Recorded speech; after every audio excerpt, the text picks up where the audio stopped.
ಕರುನಾಡಿಗೆ ನಮಸ್ಕಾರ. ನಾನು ನಿಮ್ಮ ಡಿಜಿಕೆ ಸರ್, ಅಕ್ಕಲಕೋಟ್, ಸೊಲ್ಲಾಪುರ ಜಿಲ್ಲೆ. ಕೆಸೆಟ್ ಪರೀಕ್ಷೆ ಮೊದಲನೇ ಪತ್ರಿಕೆ 4ನೇ ಯೂನಿಟ್ ಕಮ್ಯುನಿಕೇಶನ್. ಇದರಲ್ಲಿ ಬರುವಂಥ 100 ಇಂಪಾರ್ಟೆಂಟ್ ಕಾನ್ಸೆಪ್ಟ್ಗಳ ಬಗ್ಗೆ ನಾವು ನೋಡ್ತಾ ಇದ್ದೀವಿ. ಆಲ್ರೆಡಿ 45 ಕಾನ್ಸೆಪ್ಟ್ ಅನ್ನು ನೋಡಿದ್ದೀವಿ. ಈಗ 46ನೇ concept, the ability to communicate effectively is a learned behaviour. ಪರಿಣಾಮಕಾರಕವಾಗಿ ಮಾತನಾಡುವ ಕೌಶಲ್ಯ ಯಾವಾಗ ಬರುತ್ತದೆ ಆ ವಿಷಯದ ಬಗ್ಗೆನೂ ಅಧ್ಯಯನ ಮಾಡಿದಾಗ, ಲರ್ನ್ಡ್ ಬಿಹೇವಿಯರ್ ಕಲಿಕೆಯ ವರ್ತನೆ ಆ ವಿಷಯದ ಬಗ್ಗೆ ನಾವು ಅಧ್ಯಯನ ಮಾಡಿದಾಗ ಆ ವಿಷಯವನ್ನು ನಾವು ಪರಿಣಾಮಕಾರಿಯಾಗಿ ಮಾತನಾಡಲು ಬರುತ್ತದೆ.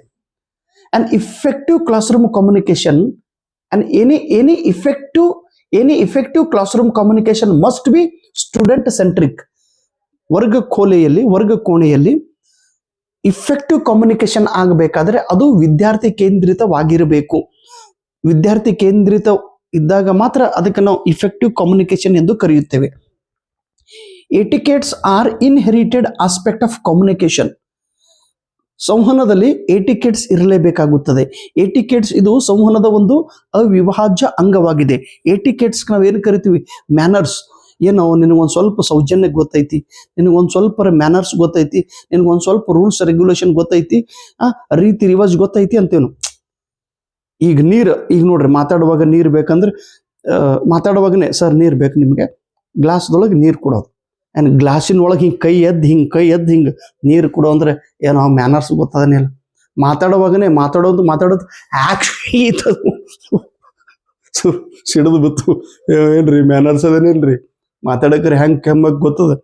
ಮಾತಾಡುವಾಗ ಕೆಮ್ಮು ಬತ್ತಂದ್ರೆ ಸಾರಿ ಕೆಮ್ಮಿ ಮತ್ತೆ ಮಾತಾಡಬೇಕು. ಹಂಗೆ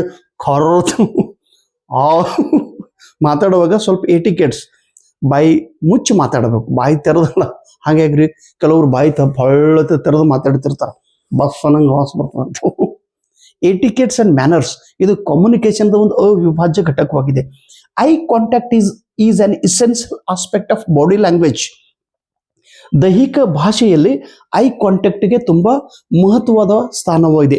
ಐ ಕಾಂಟ್ಯಾಕ್ಟ್, ಕಣ್ಣಲ್ಲಿ ಕಣ್ಣು ಇಟ್ಟು ಮಾತನಾಡುವಾಗ ನಾವು ಯಾರ ಜೊತೆಗೆ ಮಾತನಾಡುತ್ತೇವೆಯೋ ಆ ವ್ಯಕ್ತಿಯ ಕಣ್ಣುಗಳನ್ನು ನೋಡೋದು, ಕಣ್ಣಲ್ಲಿ ಕಣ್ಣಿಟ್ಟು ಮಾತಾಡೋದು, ದಟ್ ಈಸ್ ಬಾಡಿ ಲ್ಯಾಂಗ್ವೇಜ್ ಪ್ರಮುಖ ಭಾಗವಾಗಿದೆ. ಲ್ಯಾಟರಲ್ ಕಮ್ಯುನಿಕೇಶನ್ ಎಂದರೆ ಏನು? ಲ್ಯಾಟರಲ್, ಒಂದು ಆರ್ಗನೈಸೇಷನ್ದಲ್ಲಿ, ಒಂದು ಸಂಸ್ಥೆಯಲ್ಲಿ 2 ಘಟಕಗಳು, 2 ವಿಭಾಗಗಳ ಪ್ರಮುಖನ ಜೊತೆಗೆ ಮಾತನಾಡುತ್ತಿದ್ದರೆ, ಪ್ರಮುಖರು ಒಂದೇ ಆರ್ಗನೈಸೇಷನ್ 2 ಭಾಗಗಳು, ಅದಕ್ಕೆ ಲ್ಯಾಟರಲ್ ಕಮ್ಯುನಿಕೇಶನ್ ಎಂದು ಕರೀತೀವಿ. Equal position in one organisation. A good speaker is always a good listener. Good speaker ಏನು ಅದ್ಭುತ ಭಾಷಣ ಮಾಡ್ತಾ ನೋಡುತ್ತೀವಿ. ಅದ್ಭುತ ಭಾಷಣಕಾರ ಇವನು ಅದ್ಭುತವಾಗಿ ಕೇಳುಗನಾಗಿರುತ್ತಾನೆ. ಯಾರು ಚೆನ್ನಾಗಿ ಕೇಳುತ್ತಾರ ಅವರು ಚೆನ್ನಾಗಿ ಮಾತನಾಡುತ್ತಾರೆ. ಚೆನ್ನಾಗಿ ಮಾತನಾಡುವ ವ್ಯಕ್ತಿಯು ಚೆನ್ನಾಗಿ ಆಲಿಸುತ್ತಾನೆ. Empathy is a quality that will allow one to understand the mental and psychological state of the person we communicate with. Empathy ಎಂದರೆ ಏನು? ನಾವು ಯಾವ ವ್ಯಕ್ತಿಯ ಜೊತೆಗೆ ಮಾತನಾಡುತ್ತೇವೆಯೋ ಆ ವ್ಯಕ್ತಿಯ ಮಾನಸಿಕ ಸ್ಥಿತಿ, ಆತನ ಭಾವನೆ, ಆತನ ವಿಚಾರ, ಅವುಗಳನ್ನು ಅರ್ಥ ಮಾಡಿಕೊಂಡು ಮಾತನಾಡಬೇಕಾಗುತ್ತದೆ. ಆ ಒಂದು ಕಲೆಗೆ ಎಂಪತಿ ಎಂದು ಕರೆಯುತ್ತೇವೆ. ಇದರಿಂದ ವ್ಯಕ್ತಿ ಮೇಲೆ ಕರುಣೆ ತೋರಿ, ಇದರಿಂದ ನಾವು ಯಾರ ಜೊತೆಗೆ ಮಾತಾಡ್ತೀವಿ ಆ ವ್ಯಕ್ತಿಯ ಬದಲಾಗಿ ನಾನು ಆ ಸ್ಥಳದಲ್ಲಿ ನಾನೇ ಇದ್ದೀನಿ ಹಿಂಗೆ ತಿಳಿದು ನಾವು ಮಾತಾಡೋದು. ಇದರಿಂದ ವ್ಯಕ್ತಿಯ ಒಂದು ಪರಿಸ್ಥಿತಿಯನ್ನು ಅರ್ಥ ಮಾಡಿಕೊಂಡು ಮಾತಾಡೋದಕ್ಕೆ ಎಂಪತಿ ಎಂದು ಕರೆಯುತ್ತೇವೆ. Then channel it connects with the source and the receiver. Speaker ಮತ್ತು ರಿಸೀವರ್ನ ನಡುವೆ ಜೋಡಿಸುವ ಕೆಲಸ ಈ ಚಾನಲ್ ಮಾಡುತ್ತದೆ. The response of the receiver that is sent back to the source form is known as feedback. ಪ್ರತಿಕ್ರಿಯೆ.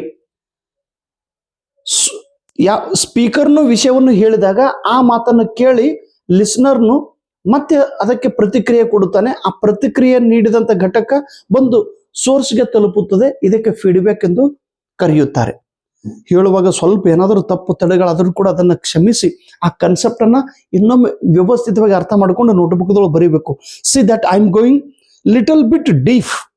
ಹೇಳುವಾಗ ಒಂದು ಸ್ವಲ್ಪ ಡೀಪ್ ಆಗಿ ಹೇಳ್ತಾ ಇರ್ತೀನಿ, because I am going to focus on a NET exam also. I am going to focus on KSET. NET ಮತ್ತು KSET ಎರಡೂ exam ಒಂದೇ ಪ್ರಯತ್ನದಲ್ಲಿ ಪಾಸ್ ಆಗಲಿ ಅನ್ನೋ ಉದ್ದೇಶದಿಂದ ಈ ಕಾನ್ಸೆಪ್ಟ್ ಅನ್ನು ಹೇಳುತ್ತಿದ್ದೇನೆ. Please write down in your notebook. ಏನು ಬರೆದಿರ್ತೀನಿ ಅದನ್ನು ನೀವು ನೆನಪಿನಲ್ಲಿ, ಏನು ಬರೆದಿರ್ತೀನಿ ಅದನ್ನು ನಿಮ್ಮ ನೋಟ್ಬುಕ್ದಲ್ಲಿ ನೀವು ಬರೆದುಕೊಂಡು ಒಂದು ಬಾರಿ ಅದನ್ನು ರಿವಿಷನ್ ಮಾಡಲೇಬೇಕು. Okay, thank you so much. ನಮಸ್ಕಾರ.